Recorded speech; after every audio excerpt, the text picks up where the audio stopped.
एक ज़माना था जब पंजाब के अंदर 500 रुपये लीज़ के ऊपर पेट्रोल पंप दे दिया जाता था, 200 रुपये लीज़ के ऊपर दुकान दे दी जाती थी और 5 से 10 रुपये लीज़ के ऊपर ज़राई रकबा दे दिया जाता था। लेकिन अब ऐसे नहीं होगा। अब हुकूमत उन तमाम लोगों से ये ज़मीन वापस लेगी और इसकी नए सिरे से नीलामी की जाएगी। मिसाल के तौर पर अगर घोड़ी पाल मुरब्बा आपको लफ्ज़ याद होगा, जिस तरह घोड़ी भगा दी जाती थी तो जिसने उस रकबे पर कब्जा कर लिया, जहाँ तक वो घोड़ा भागा तो उस पर उस मालिक का जो है वो हक होगा। अब वो ऐसा नहीं होगा। अब हुकूमत जो है वो सरकारी ज़मीन वापस लेकर दोबारा उसको लीज़ पर देगी। मैं हूं अली रामी और आज हम बात करेंगे पंजाब के अंदर स्टेट लैंड के ऊपर जो हुकूमत एक नई पॉलिसी बना रही है और आखिर वो पॉलिसी क्या है, उस पर आज हम बात करेंगे। तो ये गुज़श्ता पिछले साल से ये मामला ज़ेर इल्तवा है। हुकूमत इस मामले पर काफ़ी गौर व फिक्र जो है वो कर रही है कि किस तरह से स्टेट लैंड जो है वापस ली जाए और क्या नई पॉलिसी बना ली जाए।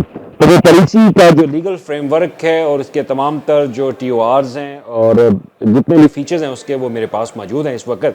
तो मैं चाहता हूं कि वो डिटेल्स आपके साथ शेयर करूं कि हुकूमत कैसे स्टेट लैंड जो है वो आपसे वापस लेगी और कैसे उसकी नीलामी करेगी और नीलामी में कौन कौन शामिल हो सकता है और नीलामी के बाद ये ज़मीन कहाँ पे इस्तेमाल की जा सकती है।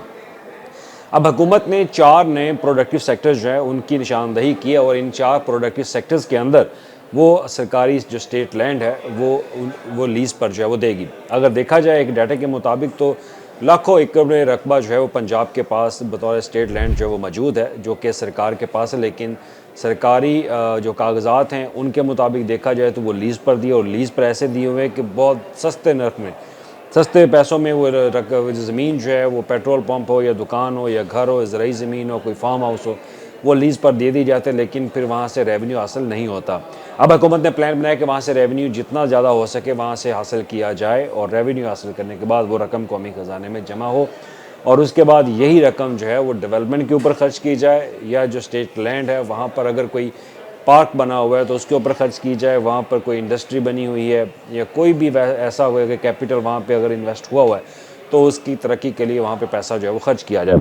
अब 4 प्रोडक्टिव सेक्टर्स क्या हैं? 4 प्रोडक्टिव सेक्टर्स उनमें सबसे पहले तो है आपका टूरिज़्म और उसके बाद है लाइफ स्टॉक और उसके बाद है ज़राअत और उसके बाद है इंडस्ट्री सेक्टर। अब इन 4 सेक्टर्स के लिए हुकूमत की प्रायोरिटी है कि वो इसके लिए स्टेट लैंड जो है वो सरकारी अराज़ी वो लीज़ पर दे।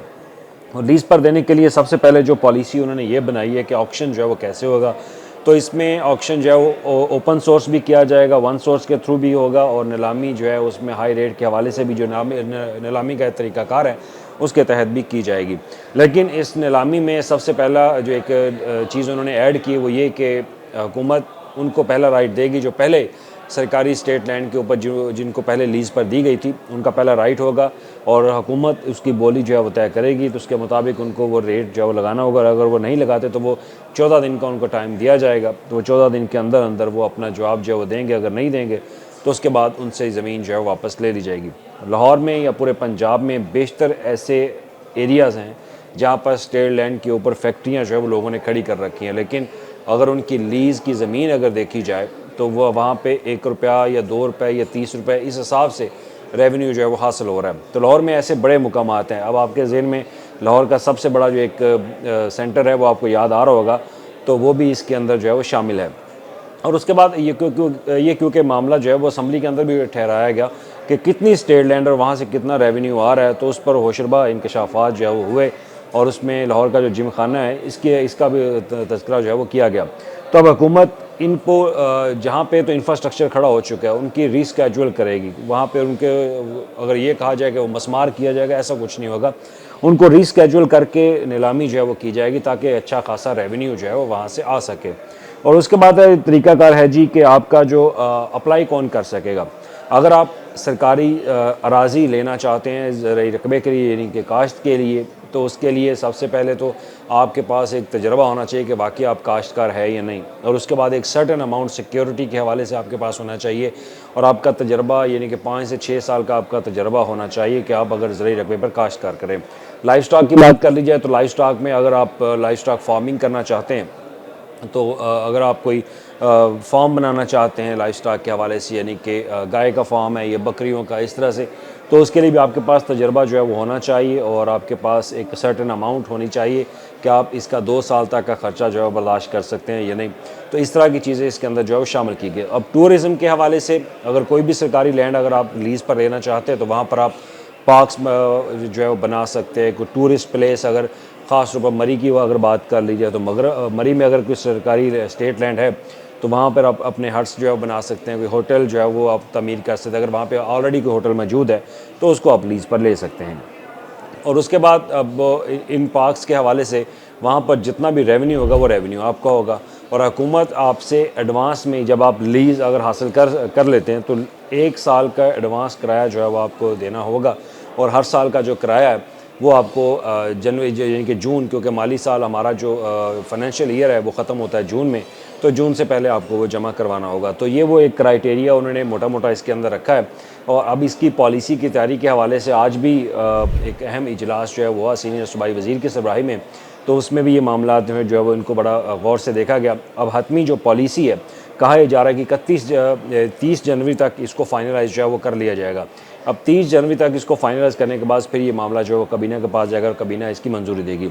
अब सादा सी बात ये कि हुकूमत जहाँ जहाँ पे सरकारी लैंड मौजूद है वो लीज़ पर देगी। अगर आपके पास पैसे हैं या आप ये सरकारी लैंड लेना चाहते हैं लीज़ के ऊपर, तो इस लीज़ को आप 10 से 15 साल के लिए लीज़ पर ले सकते हैं।